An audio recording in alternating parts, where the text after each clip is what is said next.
muito boa noite!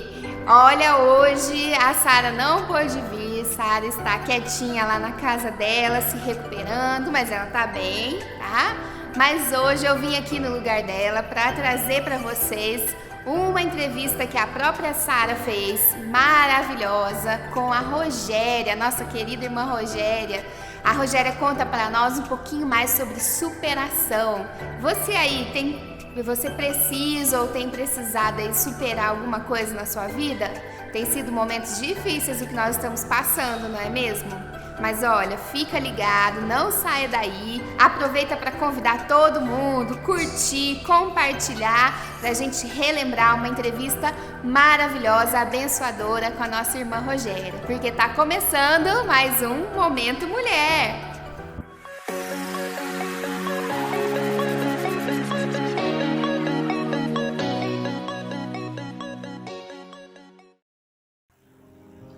Iremos entrevistar hoje a Rogéria Fioravanti. A Rogéria Fioravanti é esposa do Pedro Fioravanti, mãe da Olívia, mãe do Pedro Rogério. Ela é dentista e reside em Itaú de Minas. Nós iremos falar hoje com ela sobre superação. Ela irá contar um pouquinho da história da vida dela, de como ela sobreviveu a esta superação. Uma mulher de garra e de muita força. Olá, Rogéria. Olá.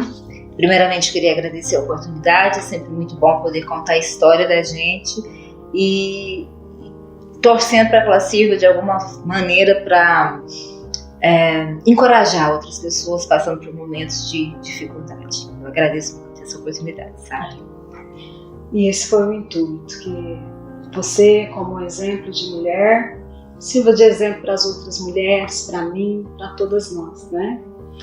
Rogéria, quando você teve os seus primeiros sintomas? Deixa eu esclarecer. No ano de 2012, eu tive um diagnóstico de câncer de estômago, né? Então, talvez essa seja a parte mais difícil, sabe, Sara? E as pessoas que nos ouvem. Eu não sentia nada, né? E eu vejo que ali já começou a mão de Deus, no sentido de que eu tive um mal-estar súbito, né? Eu estava fazendo os exercícios e tive um mal-estar, coisa à toa, assim, se a gente for pensar, e por insistência do meu marido Pedro, a gente foi para uma emergência, e lá eu sugeri à médica, a plantonista, a emergencialista lá, que ela me pedisse uma endoscopia. Ela falou, mas Rogéria, endoscopia não quadra como exame de emergência. Eu falei, se a senhora pudesse fazer esse favor, porque eu vou procurar um especialista, e quem sabe eu já chego com o exame pronto, né? Porque eu tava sentindo desconforto gástrico, mas nunca, eu sempre falo isso, eu nunca cheguei a tomar um comprimido para dor de estômago ou para um mal-estar de estômago, né?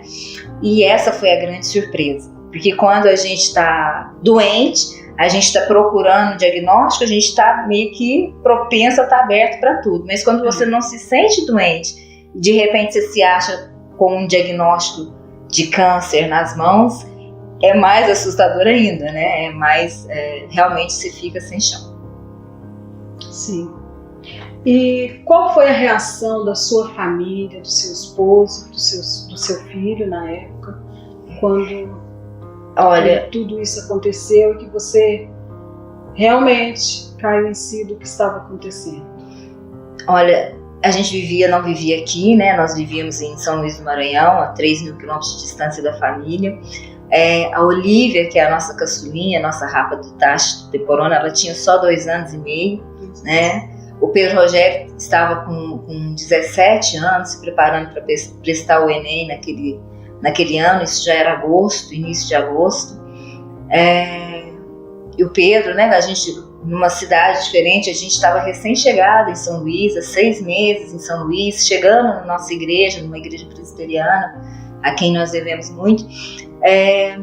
Então foi muito difícil, sabe? Foi realmente um susto para todos nós, né? Uma pessoa que não estava doente, ou pelo menos não se sentia doente, ativa, trabalhando, mas o apoio deles, eu vejo assim, da minha família foi muito importante, né?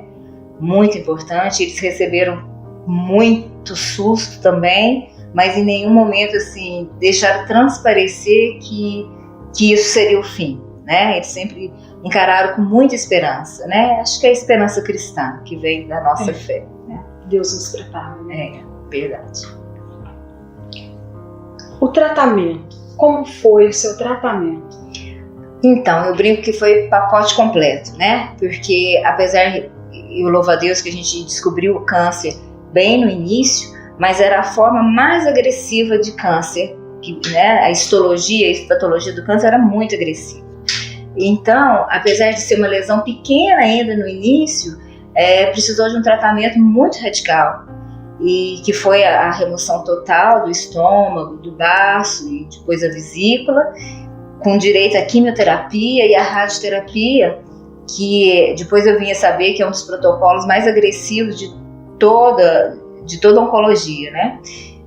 Foi muito difícil, porque isso daí eu estava me adaptando a uma vida de aprender a comer de novo, né? Uma pessoa sem estômago, perdendo muito peso, muito enfraquecida só pela cirurgia, e ainda assim tendo que passar pelo tratamento da quimioterapia, radioterapia, que eram feitas concomitantemente. Então não podia terminar uma para começar a outra. Não, isso tudo foi feito, tudo junto, né? E isso me enfraqueceu muito, isso me debilitou muito. Eu cheguei a perder 40 quilos, né? Para uma pessoa que não é tão grande, né?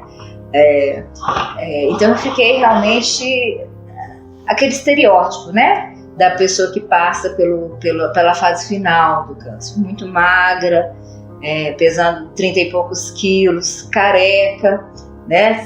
Perdi todos os cabelos e muito fragilizada fisicamente. Como que o seu esposo lidou com essa situação nesse período? Como foi o tratamento dele com você? Vocês buscaram alguma ajuda psicológica ou não foi necessário? Olha, eu brinco assim, se o Pedro, a gente já tem 30 e poucos anos de casados, mas a gente tinha 20 e tantos já na época, e se ele tinha alguma dívida em aberto comigo, ela foi totalmente paga, né? Ele foi maravilhoso. Eu me emociono com isso, porque eu sou uma mulher vaidosa, né? Sou uma mulher vaidosa, e assim, pra gente se ver fisicamente falando, porque não é um processo rápido, né? Não são dias, não são semanas, são meses. Chegou o tratamento de um ano e 2 meses, 1 ano e 3 meses, e aquilo te transforma, né? Aquilo te transforma não só por dentro, te transforma fisicamente, né? Você é outra pessoa fisicamente. E aquilo, como o seu marido te vê, né?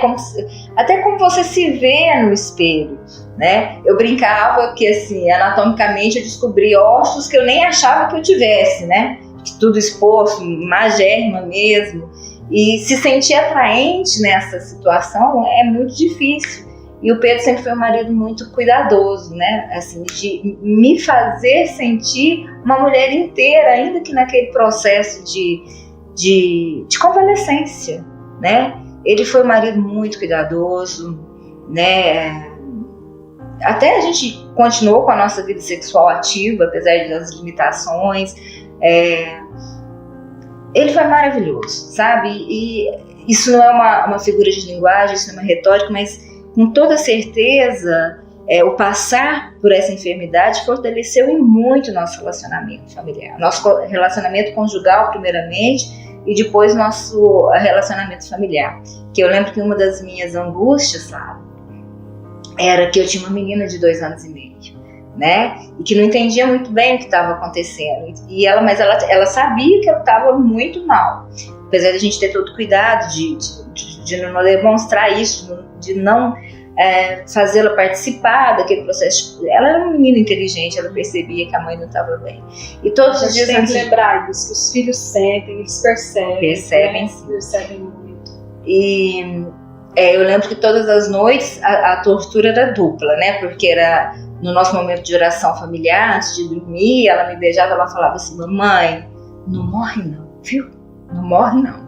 É o medo, né, dela dormir e acordar e a mãe não estar mais ali. E também quando eu, no meio da noite, ia cobri-la no berço, né, que ficava no nosso quarto mesmo, eu pensava: Senhor, será que eu não vou ver minha filha crescer, né? Será que outra pessoa vai fazer isso por mim? Como é que vai ser? Quem vai cuidar dela? Né? Foram momentos angustiantes, mas que não deixou de fortalecer os nossos laços familiares. Graças a Deus. Hoje a Olivia tem 11 anos. 11 anos. Na glória do Senhor Jesus. 11 anos. E o seu trabalho? Com tudo isso acontecendo, você se afastou? Como foi? Na época, eu lembro que eu trabalhava numa clínica em São Luís e no meio de toda a tempestade, Deus coloca pessoas muito iluminadas no caminho. Eu tenho sim histórias lindíssimas para contar de pessoas que foram colocadas, eu tenho certeza, por Deus, anjos, né, na vida da gente. Eu lembro que o proprietário da clínica, na época, quando eu dei a notícia de eu vou ter que me afastar, e ele me chamou e falou: olha, a senhora vai despreocupada, vai fazer seu tratamento e o seu lugar, o seu emprego vai estar aqui para quando você voltar. Eu não sei se daqui 6 meses, daqui a 1 ano, o seu emprego vai estar aqui. Mas assim, o que foi difícil para mim, que na época também a gente estava montando um consultório pequeno mesmo no bairro onde a gente residia, e a gente tinha marcado a inauguração para uma segunda-feira, e na quinta-feira anterior eu abri, né, o diagnóstico. Então foi decepcionante, né? Isso parou todos os planos, mas Deus nos susteve de todas as maneiras, principalmente financeiramente, né? Mesmo eu não podendo trabalhar, sendo autônoma, né? Deus foi fiel, foi Deus provedor na nossa vida. Quais foram as suas expectativas em relação a tudo?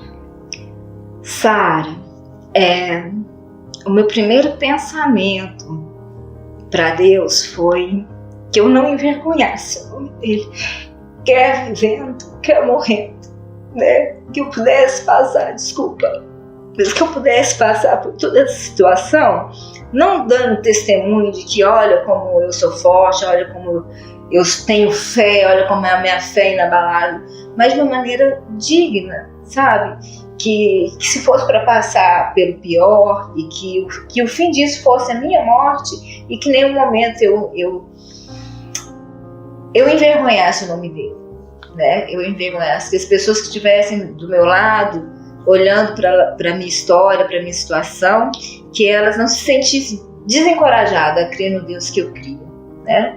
E a ter experiências com ele. Eu te falei, né, que quando a gente estava conversando, quando você me fez o convite e me emocionou muito, que talvez a história, eu sempre gosto de contar essa história, não por passar por um coitadismo, ou olha como eu sou forte, olha como eu venci, mas de toda a minha história, eu acho que o passar pelo câncer foi aquilo que mais me transformou, foi aquilo que contribuiu, foi a experiência que mais me fez crescer como ser humano, né, em intimidade com Deus, né, em maturidade cristã, foi o diferencial na minha vida. Em muitas coisas que muitas vezes a gente fala, olha, eu não me arrependo de nada que eu fiz, não, eu já me arrependi de muitas coisas que eu fiz e não faria de novo. Mas se eu pudesse reescrever a minha história, eu não cortaria o câncer desse script, né, não, ele estaria lá. Que de todas as formas me tornou uma pessoa melhor, né? E principalmente o meu relacionamento com Deus, né? Quem é Deus na minha história, quem sou eu inserida nesse mundo, eu acho que foi providencial, se eu posso usar essa palavra, foi providencial. Providência do Senhor. O fim do tratamento. Sara, quem tem câncer sabe. E eu brinco assim, quem tem câncer tem medo. Quem já teve câncer ou quem tem câncer tem medo. É uma superação diária. Eu ainda continuo superando o câncer a cada dia. É claro que eu não terminei o meu tratamento sem sequelas. Elas só não são visíveis. Mas eu tenho muitas limitações, mas que eu nem faço conta e nem caso delas, porque o fato de estar viva, né, de estar aqui, de estar podendo ver a Olivia crescer a cada dia. Hoje ela já tem 11 anos, como a gente estava conversando, e ver o Pedro Rogério também se transformar no homem que ele tem se transformado e poder desfrutar da minha vida. As minhas limitações são nada, né? Mas é uma superação diária. Eu continuo fazendo meus retornos, né? Meus controles, meus exames de controles a cada 3 meses, né? E Da última vez eu fiquei muito angustiada, porque eu tinha uma lesão crescendo no fígado e é sempre um desafio. Então ainda é uma superação constante. Isso é bom, porque isso não me faz... eu não posso desanimar, eu não posso amolecer, né? É uma luta, minha fé também não pode resvalar. Ela tem que permanecer, porque a minha dependência dele não foi só naquela época, não foi só passar pela situação que a gente passou, continua sendo completa, continua sendo diária a minha dependência do Senhor, né? Da graça, da misericórdia, da bondade dele. É sempre, é todo dia, é toda hora. Né? E fala um pouquinho aí da sua ida para a Inglaterra, que vocês estavam me falando que foi antes de tudo. Né? Antes de tudo. Porque isso aconteceu em 2012 e nós fomos para o seminário de missões e depois para o campo no ano de 2004 e 2005, né? E ficamos por 5 anos, então foi logo depois que a gente voltou. E isso explicou demais muitas coisas, porque eu achava que a gente tinha voltado, apesar de já termos passado 5 anos no campo missionário, trabalhando com muçulmanos na Inglaterra, eu achava que não era hora de voltar, e eu voltei meio que contrariada, né? Mas a gente estava passando por um momento familiar difícil, o Pedro Rogério adolescente, vivendo uma cultura complicada, e ele estava muito infeliz, depressivo, então foi uma decisão familiar. A Olivia, a gravidez da Olivia também, que nasceu na Inglaterra, né? Foi uma surpresa, né? Eu brinco que Deus tem um senso de humor muito grande, e foi uma decisão familiar voltar, mas aquilo não estava bem assentado no meu coração. E quando 1 ano depois, ou quase 2 anos depois, eu tive diagnóstico de câncer, e depois quando a gente começa a olhar a vida da gente, alguém já disse que a vida da gente faz mais sentido quando a gente olha de trás para frente, né? Eu louvo a Deus, Senhor, o Senhor nos trouxe de volta na hora certa, porque talvez nós estivéssemos no campo missionário, né, numa situação de mais instabilidade. Como é que seria passar por uma enfermidade longe da família, né, com uma criança pequena, com um adolescente, sem poder trabalhar para ajudar também no sustento? Como seria? Né? Então eu penso que Deus preparou a nossa vinda, a nossa volta, o nosso regresso do campo, não no tempo que nós desejávamos, mas no tempo que era para ser. Né? Ele estava nos vigiando, nos guardando talvez de um desfecho nem tão feliz, né, Sara? Agora dê uma palavra para todas as mulheres, para todos que estão assistindo. Então eu queria pedir licença para ler um poema que acho que é o resumo da minha vida cristã como mulher, né? Hoje o cristianismo às vezes a gente vê divulgado de uma forma tão manchada ou tão confusa, e eu queria pedir então licença para ler esse poema. Posso? Esse poema se chama Quando Digo Eu Sou Cristã. Quando eu digo eu sou cristã, não estou a gritar eu sou salva. Eu estou a sussurrar eu estava perdida. É por isso que eu optei por este caminho. Quando eu digo eu sou cristã, não falo com orgulho humano. Não estou a confessar que tropeço e necessito de Deus que seja o meu guia. Quando eu digo eu sou cristã, não estou tentando ser forte. Estou professando que sou e estou fraca e oro por força para continuar. Quando eu digo eu sou cristã, não estou a gabar-me de sucesso. Eu admito que sou falha e não posso pagar a minha dívida. Quando eu digo eu sou cristã, eu não acho que sei tudo.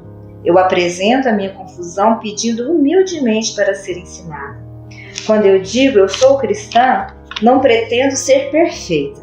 As minhas falhas são demasiadamente visíveis, mas Deus acredita que eu possa valer a pena. Quando eu digo eu sou cristã, eu ainda sinto o cheiro da dor. Tenho a minha cota de melancolia e é por isso que eu vou buscar o seu nome. Quando eu digo eu sou cristã, não quero julgar ninguém. Eu não tenho autoridade, eu só sei que sou amada e muito amada. Somos todos amados, sim. Amém. Amém. Muito obrigada. Agradeço. Deus abençoe sua vida, sua família. Amém. Estamos aqui de portas abertas para quando você quiser falar mais alguma coisa de você para nós, trazer uma palavra de esperança para as mulheres, algo que possa fazer crescer, que possamos crescer cada dia mais. É verdade. Talvez eu queria só encerrar falando que nós não temos controle com aquilo que vai acontecer conosco, com a nossa vida. A gente tem experimentado toda essa insegurança, essa nossa incapacidade nessa crise agora, né, do Covid-19. Mas o que a gente faz com aquilo que nos acontece, essa é toda a diferença. E lembrar que há males que introduz o bem no ser, né? Então tem situações difíceis que faz de nós pessoas melhores. A gente não deve correr delas, né? Muito obrigada. Amém. Obrigada a você.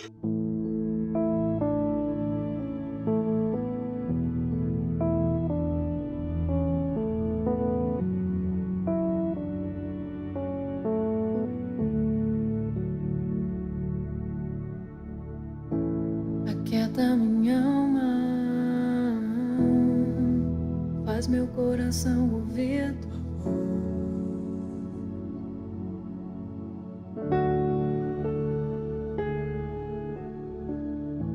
Me chama pra perto, só assim eu não me sinto só.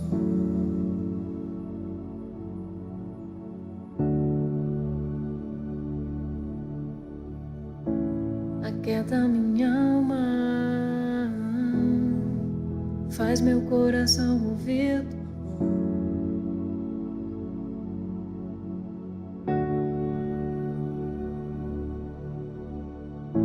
Me chama pra perto, só assim eu não me sinto só.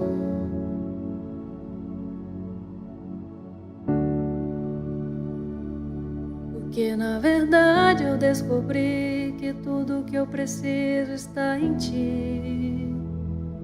Mas meu coração é teimoso demais pra admitir. Sei que depender é como viver perigosamente, mas eu preciso acreditar e confiar no que você me diz. Aquieta minha alma, faz meu coração ouvir tua voz.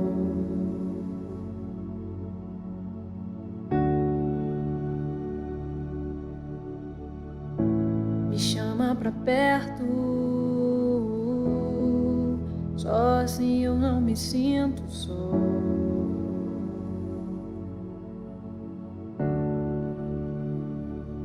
Eu sei que mesmo sem entender você está no controle, então me esconda no teu coração, me amarre a ti pra eu não desistir.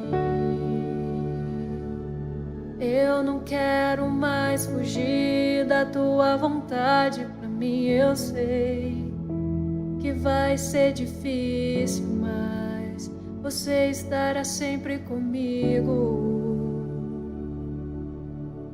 E mesmo que minha alma grite e tente me fazer voltar atrás, eu vou confiar, eu vou descansar, me lançar no teu amor.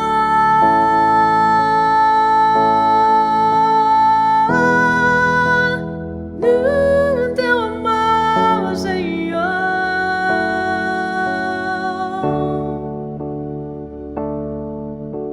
O tempo não pode apagar as muitas águas, nunca levarão amor que você sente por mim. Eu sei que tudo vai se cumprir. Tempo não pode apagar as muitas águas, nunca levarão o amor que você sente por mim. Eu sei que tudo vai se cumprir. Vai ser difícil, eu sei, largar tudo por você, mas eu sei que quando eu pensar em desistir, você estará ao meu lado, me segurando e assegurando de que tudo vai ficar bem, tudo vai ficar bem. E se eu cair, a tua mão me levantará. E se eu chorar, toda lágrima você enxugará. E se eu cair, a tua mão me levantará. E se eu chorar, toda lágrima você enxugará. Então vem, aquieta minha alma, faz meu coração ouvir tua voz.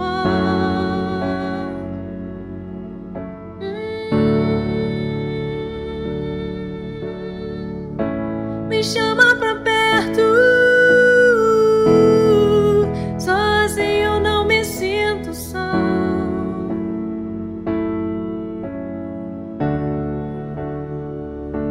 Porque na verdade eu descobri que tudo que eu preciso está em ti. Mas meu coração é teimoso demais pra admitir. Sei que depender é como viver perigosamente, mas eu preciso acreditar e confiar no que você pedir.